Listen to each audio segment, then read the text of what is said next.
name is not Amber, but Amba. Clap, please. Hello.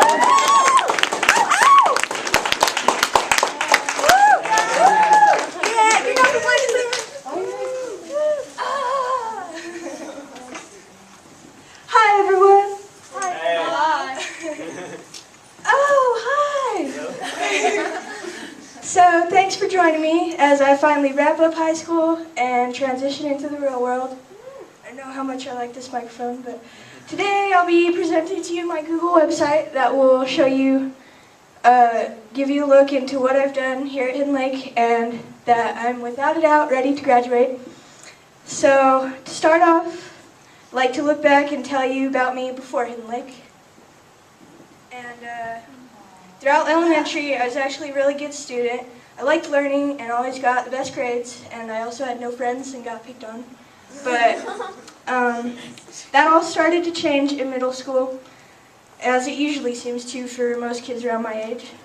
Middle school was when I started getting into trouble with grades and losing sight of my priorities. I was more interested in maintaining the few friends I had than I was in getting my work done. The only time I got into serious trouble at school, in middle school, was for drinking beer with some other people.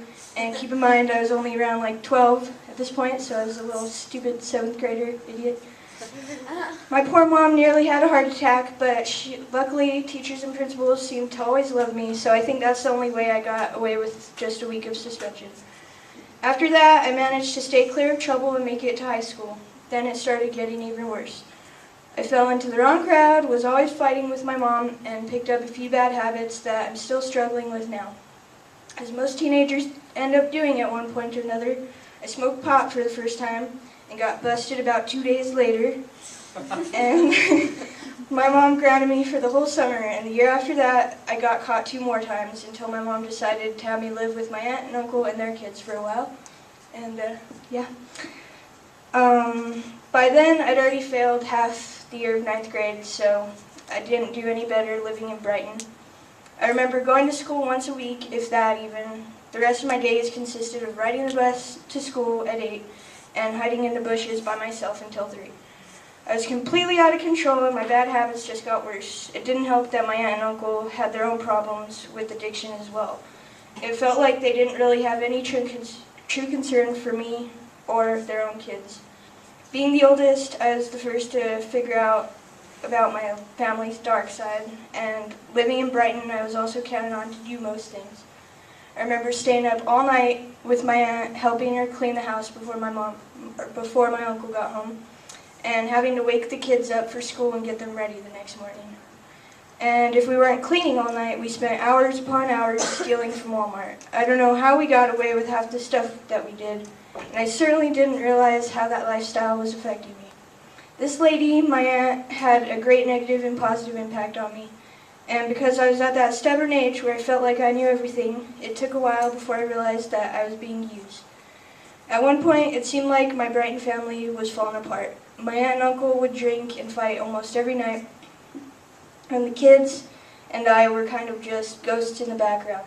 The days went by so quick, it all feels like a blur thinking back now.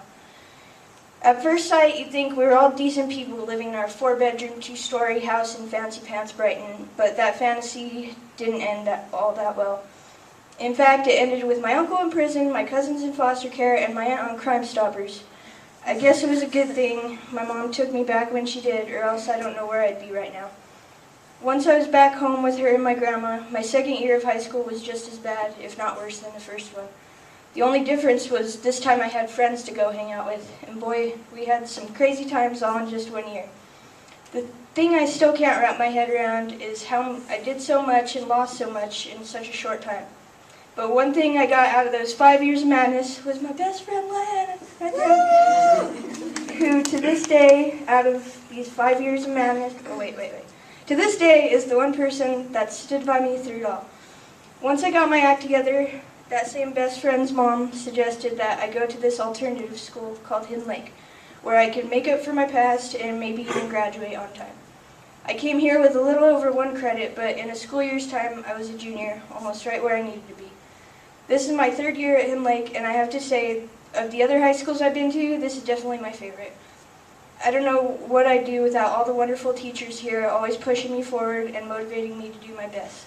I hope all their hard work shows that I've been mended into a responsible young adult, ready to pursue my goals and face any obstacles I'm sure to confront in the process.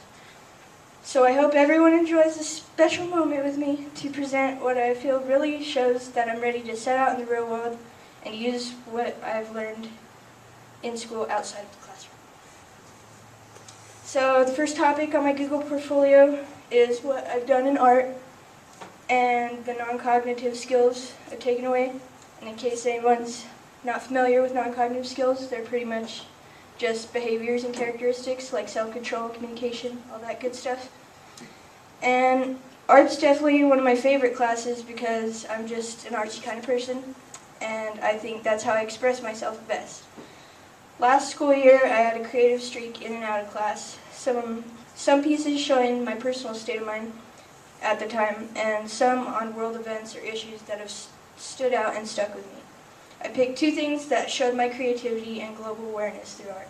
The first is something that most people here will probably find a little creepy, and maybe not that great, but this piece of art represents my fascination with the person who made a big statement in a twisted, reality-bending way. In no way do I believe this man was right in what he did. I just think it's amazing how far this situation got. And I did this free-handed, and it shows Charles Manson surrounded by a few of his many followers he had, known as the family. I drew them kind of like they're morphing into each other, which to me represents the control he gained over these people, even with his extreme views on media and claim of being the Son of God. Since then, I've learned a lot about different people who share the same ideology as Manson, like Hitler or Pol Pot or other corrupt leaders like that. This is the kind of thing that amazes me. How these terrible realities... What are you laughing at? Not you. Oh. Okay. This is the kind of thing that amazes me, how these terrible realities of violence, manipulation, murder, and so on actually exist in our world. This is also the kind of traumatic history that has motivated me to accomplish my goal of being a movie director. I've had this in mind for a few years now, and it's become my incentive to get enrolled in Rocky Mountain College of Art and Design, where I can learn how to bring my personal messages to life in film. I plan on starting off with independent productions, meaning they'll probably won't be that long, just short little films with powerful themes behind them.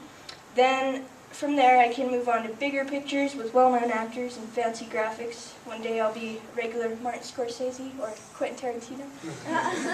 So, also on the topic of film and art, I'd like to share the couple of wonderful experiences I had at the theater across the street, where Lyon and I got to be techies for the play Billy the Poet that was being shown right there.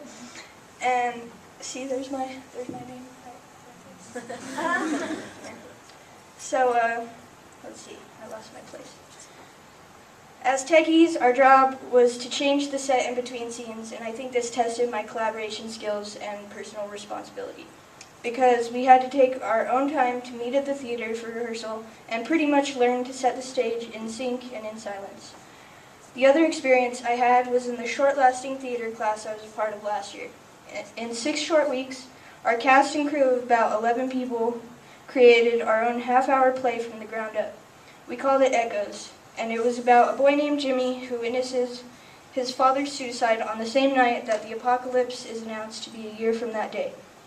On a journey of self-destruction through alcohol and drug abuse, as well as criminal mischief, Jimmy meets different people around the same age group who all have their own personal problems, but share one commonality of facing the end of the world.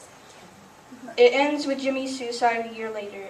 I'd say the message of the play is how younger generations are affected by adults, and in a lot of cases, echo what they grow up with. It also has to do with our opinion on how those younger generations probably would react to an apocalyptic crisis.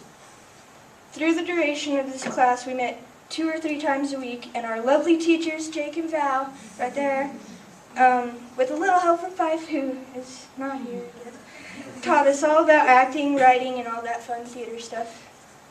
Now, let's talk about literacy, which, don't mind that picture, it has nothing to do with it. And the skills I plan on carrying with me. This class helped me with critical thinking, communication, and creativity. I've learned through analyzing, organization, writing fiction, and working in groups to better my skills. This class is essential to my future plans because I think the first step to making a good movie is writing a good story. And to write a good story, I'll need to make the most of what I take away from my writing now. I think this awareness alone of what I need to do shows my ability to think critically about things and make my opinion clear to the world. Thinking critical is one thing, but the real way of getting a point across is through communication. Because if people don't understand what you're trying to say, no one will take you seriously. I've been face to face with this problem a lot, but I've noticed that as I near the end of my high school life, I'm getting over it, through putting myself out there and working to be clear with what I'm saying. Hopefully that's noticeable to everybody here as well so far. Being creative and original in your writing is pretty important if you're as into fiction as I am. I love making up characters with their own personalities and problems to the point where it feels like these are actual people that I have memories of in real life. Once I have the resources needed, I'd love to get my own fiction story published and out in the world. Oh, that's right. I've actually been writing a story off and on for about 3 or so years now. So I put a lot of effort into it as far as critical thinking and all those other non-cognitive skills go. Although I'm really proud of what I've written, it's an R-rated story, and I'm pretty sure it wouldn't be suitable for most people's taste here. You should scroll.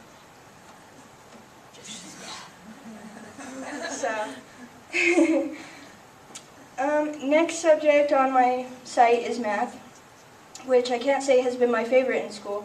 It's not that I'm bad at it, but I'd be lying if I said I went above and beyond in this class. It's the one class I only put forth as much effort as I needed to pass.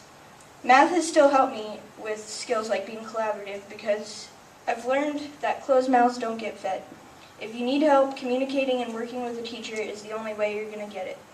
Math has also helped me with personal responsibility because I couldn't afford to slack or else I'd forget what I was taught faster than I could learn it. Luckily this year I managed to stay on top of my math classes, and it was actually the first subject I completely finished this year. The project in math that really shows my personal responsibility is the insurance project that I did, where I had to put myself in a few different scenarios and find and compare different insurance quotes.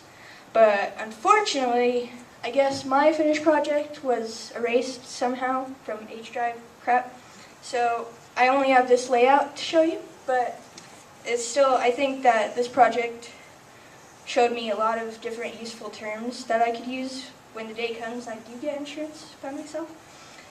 So, yeah. Next I'll go to social studies, which I first have to appreciate my wonderful teacher Belnay, because he's the one who taught me about the most gruesome parts of history, as well as gave me insight and motivation on how I can make my own difference in the world. This is also the teacher that included me in the New Orleans trip I went on last summer. The trip consisted of 3 teachers and 9 students, including me. And what we did was spend a week in NOLA taking time to do something good for a person affected by Hurricane Katrina. Here's the house we saw. Wait, it's not there. It's low. I knew that. Right? It's okay. So yeah, that's the house we stayed in. And this